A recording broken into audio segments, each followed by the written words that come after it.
The concept of fashion trends and trends as a whole have always intrigued me.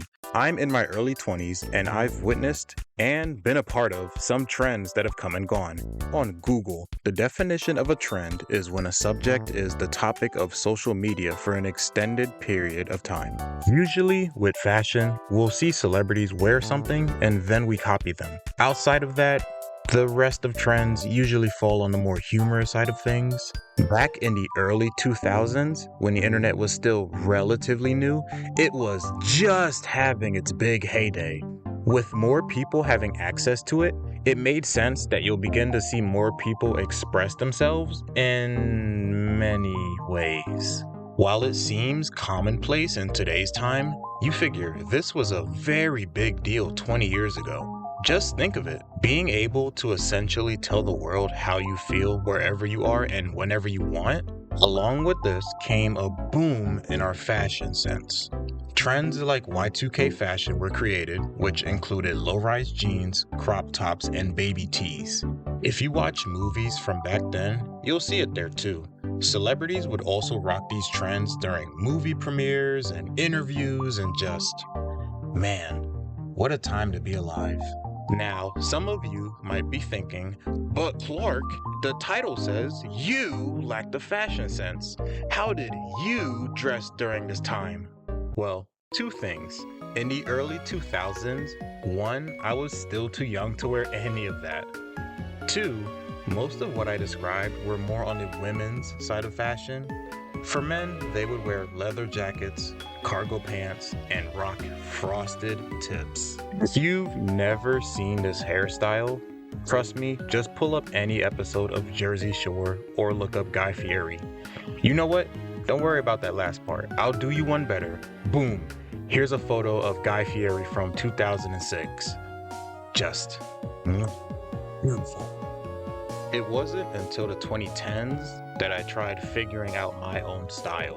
One day I was at the mall and then I saw it, the Motherlode standing right in front of me.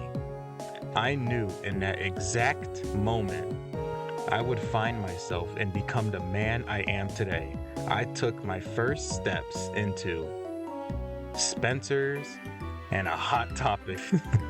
Oh my good Lord. When I tell you, I was in awe. I don't know if there's a name for this kind of style. Not that it's anything unique, but you know, it was new to me. For those that don't know, both stores are known for their quote-unquote rock or edgy kind of style. Even saying that doesn't really sound right. But both stores sell graphic t-shirts, mostly with rock bands, anime, or horror movies on their shirts. Now, Spencer's was definitely on the more intense side of things. My first mistake was going too far into the back and finding some stuff. Despite my mistakes, I still love both stores, even to this day. Even with the fear of being bullied in school, I finally found some stuff I wanted to wear, and even found some cool people who also liked the same stuff as me. For the first time, I wasn't alone. Also, little side note about Spencer's, they sell lava lamps. Now, these things were so satisfying to watch growing up. If I had the money, I would definitely collect them and put them in every room in my house. Unfortunately, trends don't last long, and new trends fill in the dead space, and we quickly become fixated on the new. Now, although trends do die in a sense, our memories keep them alive. Clothes can always be worn again, items can be salvaged, and music can be repeated. Thanks to the internet, people document trends, and it's always nice to watch videos on how things once were. It might be crazy to say this, but I'm even thankful for the bad parts. Looking at you, Tide Pod Challenge? Seriously. How did we get away with this? How did people let their kids get away with this? Oh boy. Hello everyone. If you made it this far, I really appreciate you watching the whole video.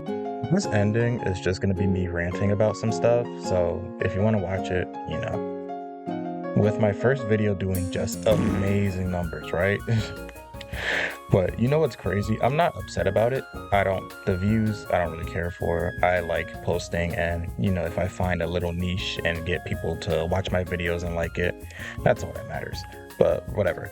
The fact that gets me is that I've been posting my works from Instagram, which shameless plug, Clark_design, you should follow me. But I've been posting my works onto the shorts, and they're just old works from when I first started using Blender last year. The crazy part is, every time I post on the shorts, they all get more views than the first intro video that I posted on here, right? Content is content, I guess. So that's just my little rant. Remember, drink water, be easy. Bye.